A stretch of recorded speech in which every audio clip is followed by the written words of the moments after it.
Hey guys, what's up? So today, a little bit of a different video and honestly a little bit longer of a video than I anticipated, but I can remember when I was starting out in flight training, I really didn't have a good solid mechanical background, which is funny because now I am a mechanic as well as a flight instructor.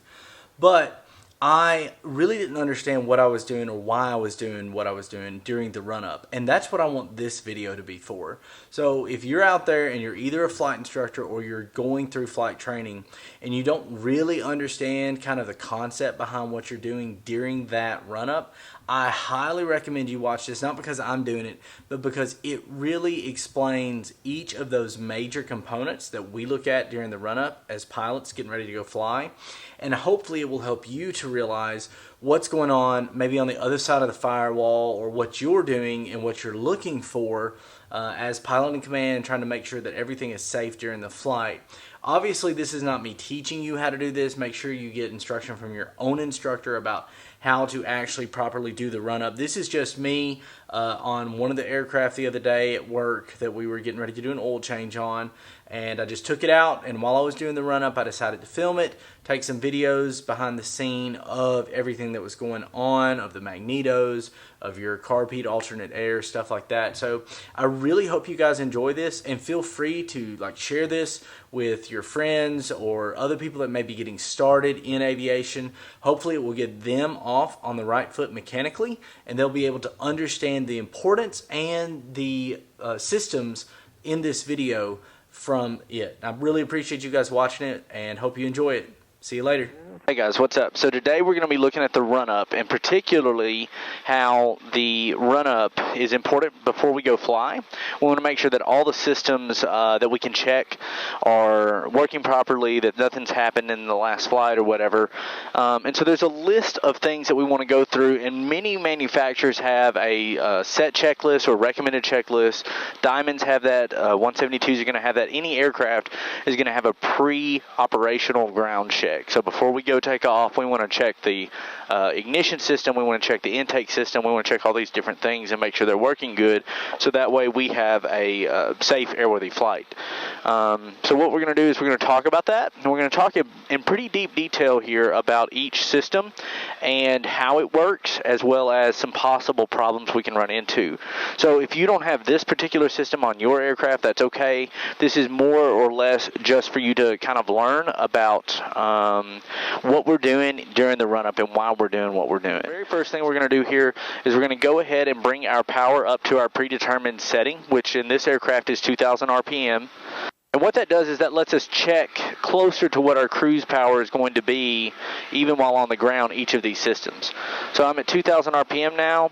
And the first system on this list I'm going to check is the Magnetos. So I'm going to go to my left Magneto first, since we have two of them. And that was about 100 drop, and I'm going to go back to both. And now I'm going to go to my right Magneto, and it was very similar. And on our checklist it says that we want to make sure it's less than 175 RPM drop and 50 RPM between the two. So let's go talk about the Magnetos, and we'll understand a little bit more about what those two things mean. So when we check mags on a run-up, there's really two things that we're checking, and this is where the Magnetos are actually located, on the back side of the engine. Now these are missing, but you can see a gear inside of here, and the Magneto will actually mount into this gear right here. Alright, so I've got this is a slick Magneto right here for a 4-cylinder engine. It's got 4 different distributor locations for a distributor cap. And you can see it too has a gear on it. This gear on the mag actually mounts up with the ring gear that's inside of the case. And so when you install it, those two gears actually mesh together. When we install the Magneto, as a mechanic, there's a little bit of play here. So you can adjust it for fine-tuning of the timing, because there's a certain degree setting before top dead center that we want this Magneto to fire to give us the maximum efficient spark, which is really what we're checking. Okay, so I've got a couple of new things here. So I have a Magneto that I've taken the top of it off. And what I did this for is so we could see the actual drive itself. Now, the word Magneto sounds like magnet, and that's really what this thing is. The drive that goes through the Magneto is an actual magnet. So like if I stick it to it here, it's magnetic. And this is how the aircraft generates its ignition. This is why if you turn your master switch off, your engine's still going to run. You're going to lose your avionics and stuff, but this is what's creating the spark for the aircraft. So once we get it installed in the engine and timed up correctly, then as the engine fires, the gear that's connected to the crankshaft on the engine will rotate this magnet, and this magnet, the lines of magnetism through it, generate a current inside of this coil. And so this is kind of a basic electricity property, that if you pass a magnet across a set of windings, which is all this is this is just two different fields of wire wound up inside of a we call it a coil, and you've got your primary coil and your secondary coil. And so what this magnet does is it induces a current in your primary coil, which then induces a much more intense current and spark in your secondary coil. And you may even have heard of the P lead, especially after you get back from flying. You may turn the mags to the off position and then back on to make sure the engine dies. If this P lead becomes disconnected, then your engine will not die. And the P lead on the mag is located right here. So this is the actual P lead. And this on the inside is connected to the back side of this. And if this becomes disconnected from the switch, you cannot shut the aircraft down using the ignition switch. Even in the off position, this will be ungrounded, and the magneto will continue to be hot, which can be a dangerous situation, especially if you have something called an impulse coupling on it. And we'll get into all this later, but the main thing I wanted you to see was, so this is a magneto. This magnet generates current in a coil, which is how we get our spark. Now let's see how the spark actually gets to the cylinder itself. Alright, so this is kind of a crammed in shot here, but basically this is an ignition harness. So this distributor cap goes on the back side of the magneto, which would be back on the back side of this engine here, and it just attaches in. This is how we access the location that we need to physically time the magneto to the engine in the case of a slick mag. And then this will be replaceable, because these wires over time they just degrade, and so eventually this would go bad and we would have to replace it. But from there, each cylinder has a spark plug on the top and a spark plug on the bottom, and so each lead is designated to go a specific spark plug on that cylinder. And so we would just attach it to the spark plug, tighten it down, and then set it to the manufacturer's torque, whatever that is for these attachment nuts here. And that's how the spark created in the magneto is transferred into the cylinder through the spark plug itself.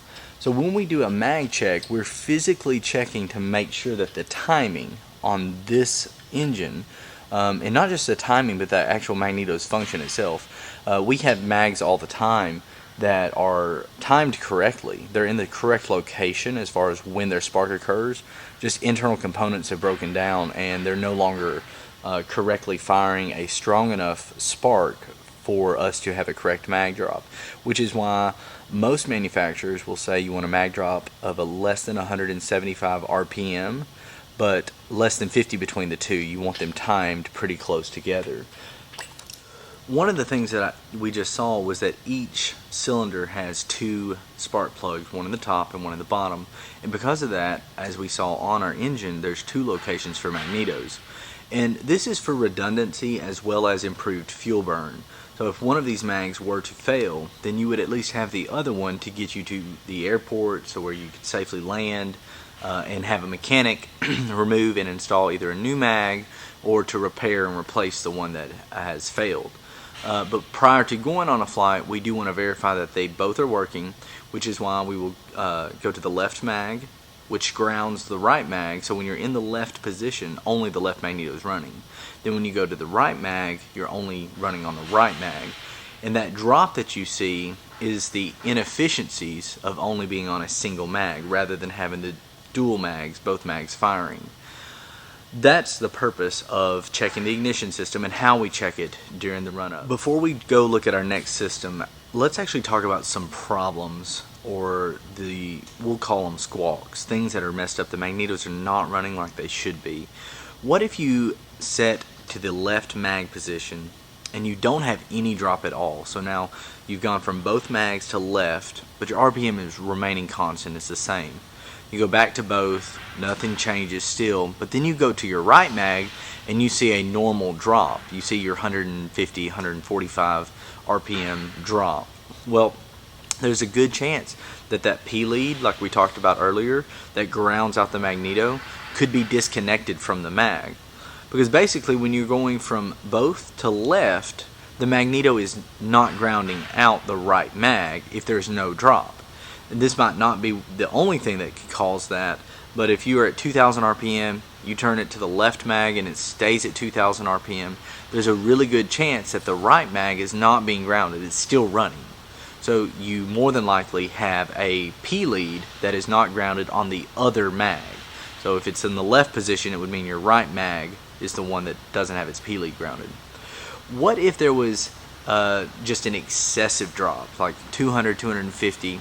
Well, if it's not rough, it very well could be that the magneto is out of timing, but many times a rough and excessive drop is indication of an internal component or wiring. Something has failed and the magneto needs to be overhauled, repaired, or just replaced, depending on the situation and scenario.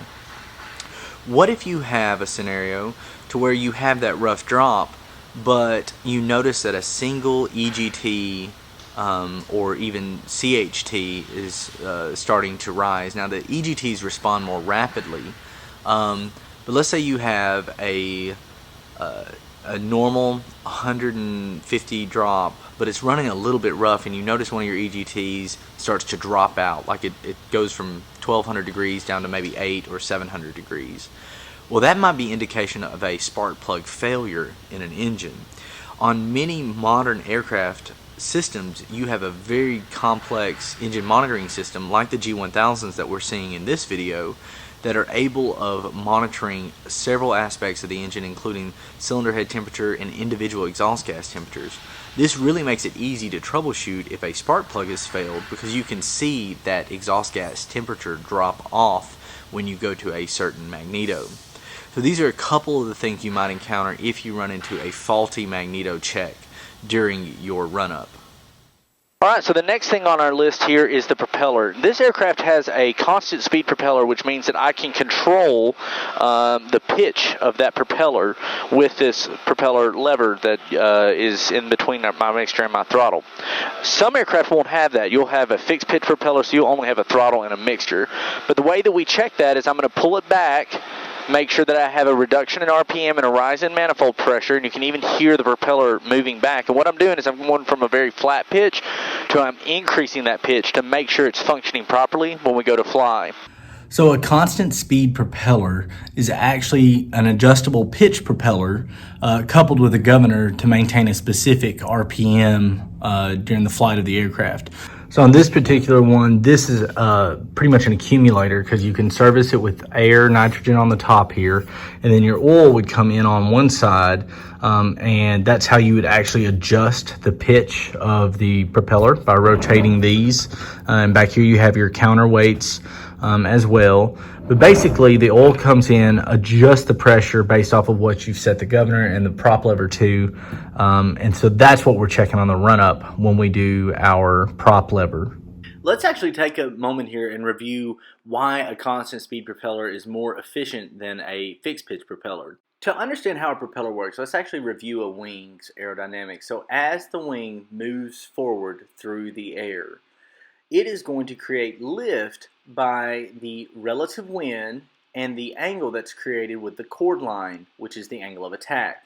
But that is the exact same way that a propeller produces thrust. So if we rotate this image, our rotational plane of the propeller creates lift based off of the angle between the relative wind and that relative motion. The difference between a wing and the propeller, though, is that a wing is only moving in basically one direction, while a propeller is not only moving forwards but also rotating.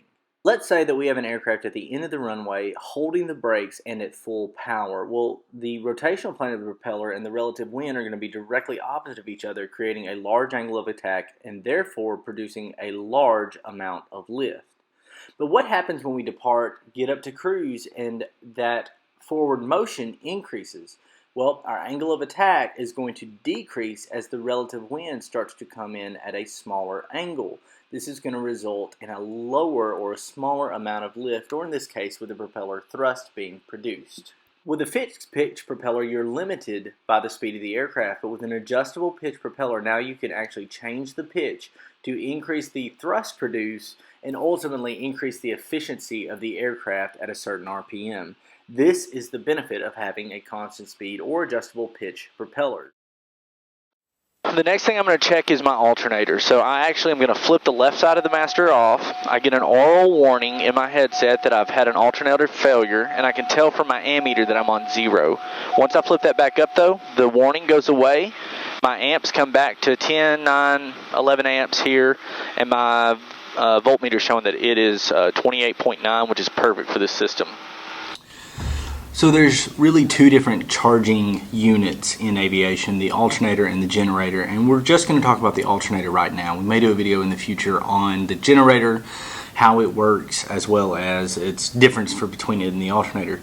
But the alternator, which I have here, this would be the housing would go on top of this as well as the coil of wire, but we'll look at that here in a second. But there's really two major components. There's the shaft that's on the internal portion of the alternator, and then there's a turning or a field of coils, which is where the current is generated. So these two commutator, I believe is what they're called right here, have brushes that set on here. One side voltage will go in, and then it'll go through the windings and come out the other side. But what we're doing when we do that is we're actually taking DC current and inducing a magnetism on these metal shoes. These are just solid metal. And what this does is then this slides in on top of it, and very similar to how our magnetos work. Once you have a magnetic field passing across these individual coils here, that's going to generate a current that we can then use to charge the batteries, to run the avionics, to basically do everything on the electrical system of the aircraft. So that's how the alternator is put together, how it works. So when you're doing your alternator check, if you flip the alternator side off, you're physically turning the electricity off to this, so you should get a warning that that system is no longer working. So the last thing I'm going to check here is the alternate air. If you're in a carbureted aircraft, you will have carb heat rather than alternate air. I'm going to go ahead and pull the alternate air lever here, and there's no change that happens, and we'll take a look at what this is doing here in just a minute. But basically we're given an option if we were to have impact icing or somehow the intake gets clogged, we have a backup to get air into the engine so it doesn't die. Alright, let's say for example that we are going out to fly, we've got a flight, and we are doing our run-up, and we have even warm 90-degree air outside. The density of that air surrounding the external portion of the cowling is going to be greater than the air inside of the cowling, which may be 180 degrees Fahrenheit. The reason for this is we know that the cooler molecules are, really regardless of what they are, the closer their atoms are going to be together.